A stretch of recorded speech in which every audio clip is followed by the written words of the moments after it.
সকাল সকাল ঘুম থেকে উঠে ছুরি দিয়ে কি করব? তো কাউকে মারবো নাকি? না, না, কাউকে মারবো না। আজকে ছিল হলিডে, সো আজকে আমার রান্নার দিন। সো বাড়িতে ছিলাম, তো ভাবলাম আজকে চিকেন বানাবো। তো এদিকে একটু প্রিপারেশন করে নিচ্ছিলাম।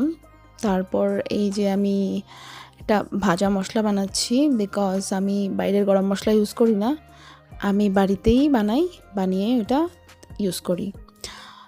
তো আমি আজকে বানাবো চিকেন। চিকেন বানাতে তো আমার ভালোই লাগে, বিকজ মোস্টলি বাড়িতে যখনই চিকেন হয় আমিই বানাই। আর বলতে বলতে চিকেন হয়েও গেছে। আর আমার ভাই যেহেতু নিরামিষ খায়, মানে ও চিকেন মাছ এইসব খায় না, তো ওর জন্য বানাচ্ছি পনিরের তরকারি। তো পনিরের তরকারিতে দেওয়ার জন্য ক্রিম আমি বাড়িতেই প্রিপেয়ার করি, তো দিয়ে দিলাম। অ্যান্ড দেন আমাদের খাওয়া রেডি। খাওয়া শেষ হওয়ার পর এই তো বিড়ালদের সাথে একটু খেলাধুলো করছিলাম। তারপর আমি বসে গেলাম একটা ফটো এডিট করতে। ফটো এডিট করে নিলাম, করে ইভিনিংয়ে চা খেলাম। চা খাওয়ার সময় দেখো বিড়াল কি করছে, কি জানি দেখছে, ভগবান জানে।